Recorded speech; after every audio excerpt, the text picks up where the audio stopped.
Well, if you missed it earlier, I was talking up here with Sebastian Thrun talking about flying cars, and now we're going to talk about what happens when you put those things into cities. So thank you so much for joining me, Governor and Aicha. And as I said, we're here to talk about the future of transportation, namely autonomous vehicles, since that's what Zoox is doing, and its relationship with cities. And you both have different perspectives. Governor, you were former governor of Michigan, a state that is was and continues to be one of the largest employers of auto workers. And I'm wondering, from your perspective and your background, who is going to own the future of transportation? And you can't say Zoox.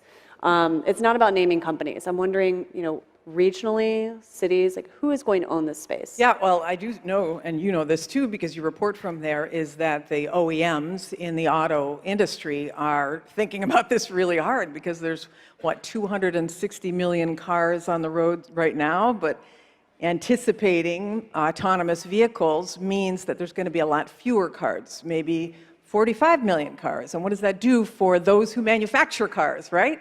So they become not necessarily just commodity builders, but service providers. And that's the model that they are looking at. And I think it's part of, this is a disrupt conference. This technology is hugely disruptive. It's disruptive for the OEMs. It's disruptive for the oil industry. But for those vehicle makers, they have got to get not behind the train, but ahead of it. And I think you're seeing that with a lot of the CEOs who are making these critical investments in the technology that will allow them to be not just builders, but service providers. So do you, before having Aicha weigh in, do you see this as Detroit and Silicon Valley squaring off against each other right now? I mean, is there They seem to be partnering in a lot of places. Yeah. So is there a country even that is that you see right now, based on policy and technology and development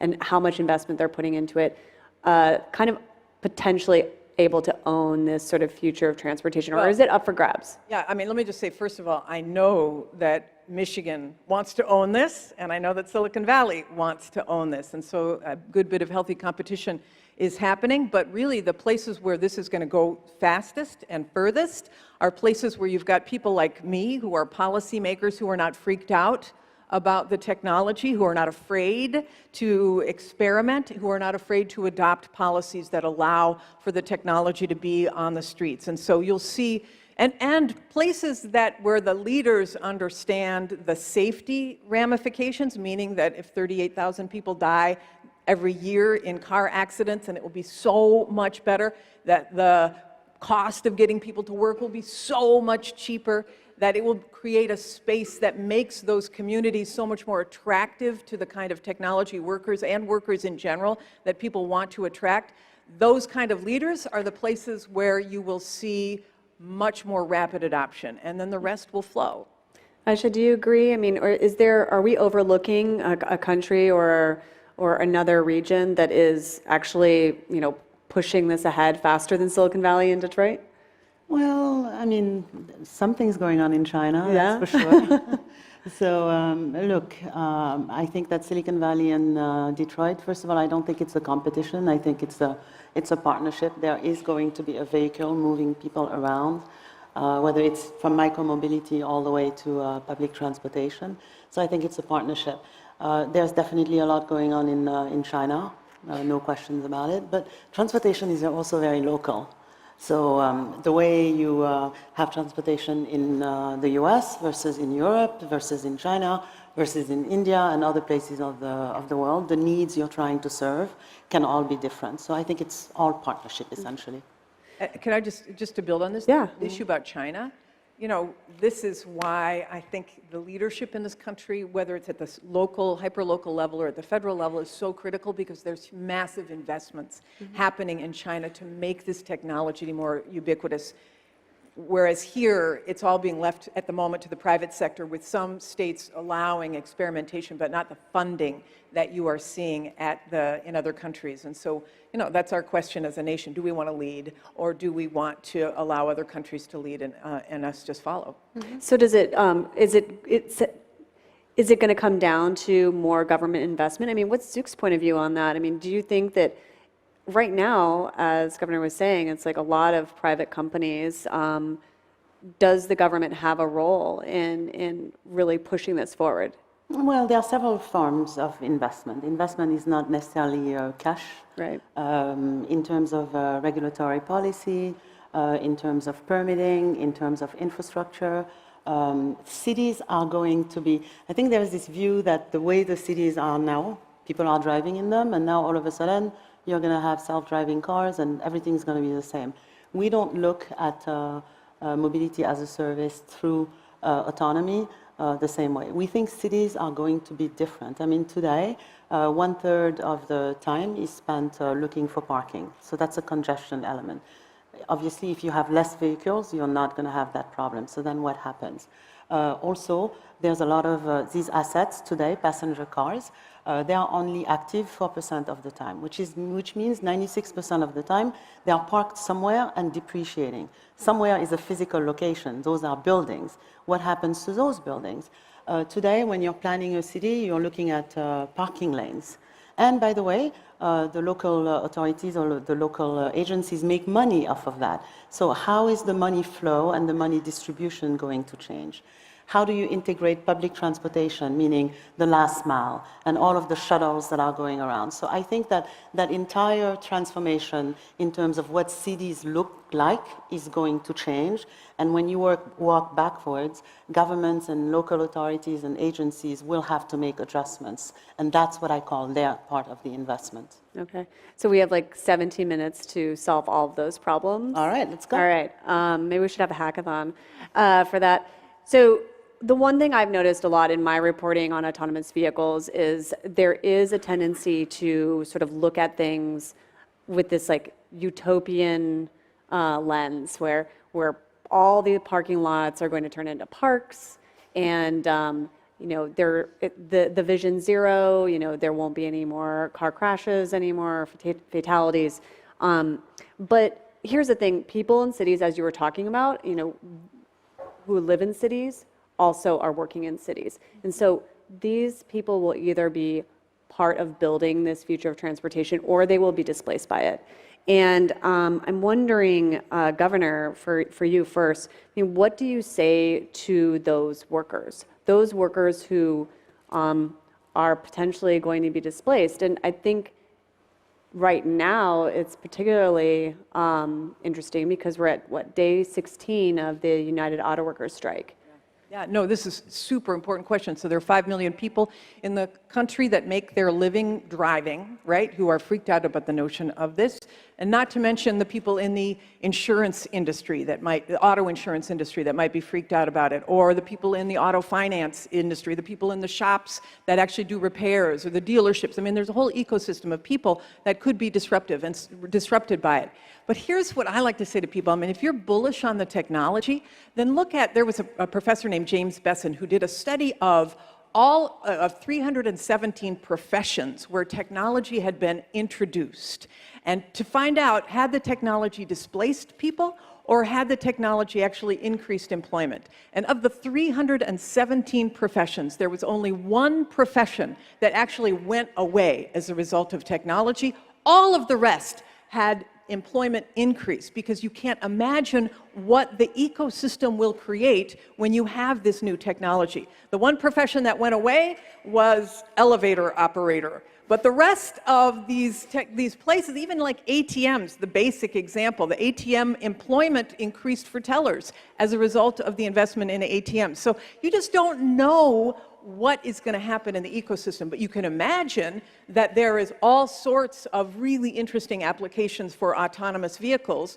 But the real question is, what do you do with the people who actually don't have a skill necessary to code or to be part of the technology component of this? How do you make this world available to them? And that's why the policy framework has to be set up in a way that allows people to thrive. And right now, all we've got in the US are these old 20th century retraining programs that time after time studies have shown don't work. The investments in old-time training do not work. The investments in technology-based training, meaning you take somebody where they are and you use artificial intelligence and machine learning to bring them to a new level where they don't have to go sit in a community college and they're, whether they're young and they don't want to go take trigonometry, or they are older and have been displaced and they don't want to sit next to an 18-year-old at a community college. You can have training that respects where people are based upon technology and takes them to the next level.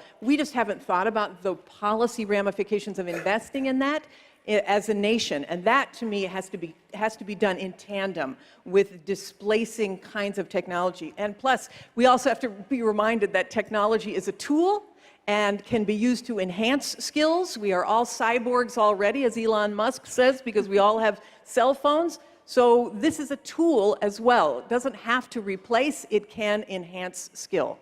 So go ahead, Aicha. I think we can talk about what's already happening right now. So all of us are testing who are in this space. None of us have solved generic AI.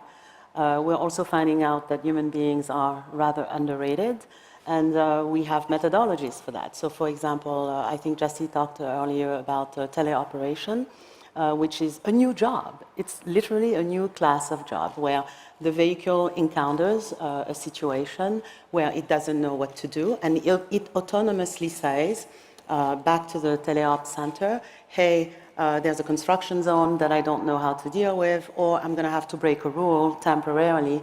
Do I have permission to do that? On the other side of that are teleop tacticians that are looking at the perception output and that are saying, yes, you have permission to do this, or here's a new trajectory for you, even though the vehicle is totally in control. So that's a new class of job. Call it like a call center of the future.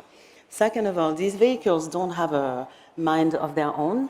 They have to be charged. They have to be cleaned. There has to be a fleet management system on top of them. So I believe that there will be many more types of jobs that will come to bear, and that will be essentially the displacement. We also have cases right now where we have safety drivers and a software operator, and what happens is some of these software operators are liking the technology, understanding more, in some cases either getting more education or just asking for a transfer into the software team where they enter through QA and have a career path going forward. So we should talk about the jobs that will be created, the opportunities, and yes, training and all those things, but as she said earlier, it is very rare that technology disrupts and displaces in a way that it's net negative from a job perspective. And in terms of space, I really want to talk about this. Yes, some of the parkings will be parks, I get that. Yeah. But you know what? I think we all know the housing crisis in most of these cities. There's an opportunity there. We also know that this is an opportunity for more enterprise to come into the cities, and therefore that's more that provides an opportunity for more job. So it's not just going to be all park and green and everybody's going to have more fun. I think you'll see a new level of infrastructure being born, and that will bring opportunity. So I don't know if either of you, maybe you can speak specifically to Zoox, and Governor, maybe through some of your policy research, you might have this number, but for Zoox, where are these folks coming from who are taking these jobs, these new kind of jobs, teleoperation? What is their background, and do you have any sense of how many, what percentage of the company it's become? I mean, is it going to become the service side, for example? Is that going to become the larger piece of Zoox eventually? And I wonder how that applies to the rest of the industry. I mean, has there been any research to give us an indication of what that job opportunity is? These service-related jobs, teleoperation jobs, maybe not the engineering jobs that we oftentimes focus on. Mm-hmm. So, I mean, some of them are college graduates, not necessarily in a technical field, by the way. But as they are on the job, they learn more for those who progress to QA and other disciplines. And in terms of, I can just give you a little bit of a view, like net between full-time and non-full-time. Just in our case, I looked at the numbers last week. We added 80 jobs in San Francisco, and these are about 30% of those are native, meaning they live in San Francisco, and that includes attrition and everything. And we're still at a very early age of testing. So you can imagine that if you have thousands and thousands of vehicles, the operation around that, I mean, for Zoox, that's what I call success, because that means that that can easily overtake your R&D operation in terms of just sheer numbers. Can you imagine, though, I mean, here we are in an environment where there could be displacement without the right guardrails, right? And so the question is, how do you provide the right carrots and sticks for people both to have an entry-level job and have perhaps that job partially subsidized by the government until it's de-risked enough that the employer and the employee can decide that they want to make this a permanent relationship. So right now you all pay as taxpayers for unemployment. What if we subsidized employment rather than unemployment? We flipped the script on that. What if we thought of learning as not just seat time, you know, but it's a much more active thing? What if we had lifelong learning accounts in addition to Social Security so that people can continually upskill themselves? What if we trained young people not just, you know, on your ABCs, but how to do the things that AI and robots cannot do? How to collaborate, how to lead, how to work in groups. We don't teach that kind of stuff, but with this kind of technology, there is a moment for us to think about how we learn as human beings throughout life. Well, do you think that that can work, though, even in Michigan, where right now there are 48,000, you know, United Auto Workers on strike, that those specific people, right, can we transition them to other jobs so they can have that same sort of lifestyle that they've been able to have? Right. This is the question, right? Because you've got people who have been working all of their careers in a really good paying job, potentially, maybe not as well as it was before the recession, because these auto workers gave a huge amount of concessions in order to keep the companies afloat. But the bottom line is they just want a good job, and they're really proud of building. So what are those new jobs inside that they could be trained for, and what is the role of the union? For example, the United Auto Workers, maybe they become the brokers of great skill, of the skill that's necessary. Maybe they become a training partner with the company to make sure that people are not just moved out, but that they learn the skills that are necessary to make both the vehicles and the service side of this new disruptive thrust work. So to me, we still have a very 20th century mindset about this, and we need to, all portions of it need to think about where's the puck going, as they say, where are we going, and how can we build a system around that to make sure that employees are safe. And the other thing I would say, there's a lot of talk here in Silicon Valley about the universal basic income, and that is somehow going to be the solve for everything. Andrew Yang has certainly been talking about that on the presidential trail.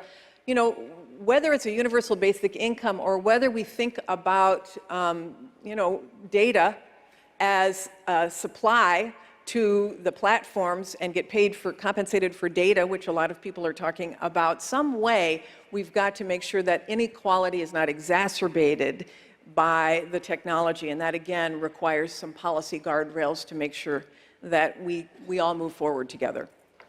So you were saying the 20th century, so let's talk about the 21st century for a moment. And maybe not in too distant of a future. So right now, Zoox has, what, about 30 retrofitted vehicles in its fleet. So I'm wondering, do you think that our city's prepared for the day when there are hundreds of Zoox vehicles, and not just Zoox vehicles, potentially a lot of others? I mean, is San Francisco prepared for that, as an example? Well, I mean, yes, because there are roads, and I mean, sometimes I feel like we need to back up the boat a little bit. We're talking about transportation, right? I believe somebody took a boat to here, and America was born some centuries ago.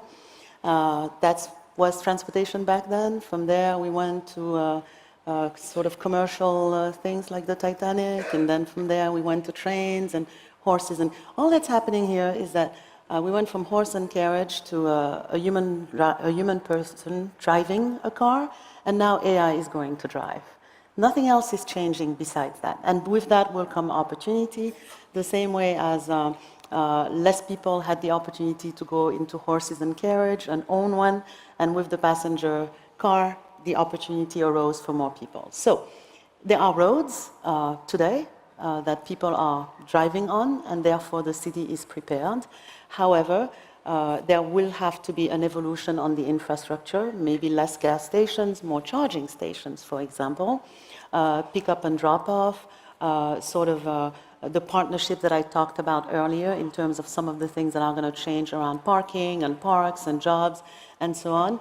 But I believe in the human spirit, and I believe in cities. We've gone through these transformations many times, and nothing bad happened. We figured it out. Well, it can be very chaotic, though. Yeah. I mean, to be fair, I mean, a very less technologically advanced way of mobility, scooters, has like upended parts of the city, and cities are figuring it out now, but there was a time where it was absolutely like crazy. There will be waves in terms of problems, and we'll figure them out. So in your view, then, there shouldn't be necessarily like special lanes for autonomous vehicles, that they should be able to interact with the way the city is constructed today?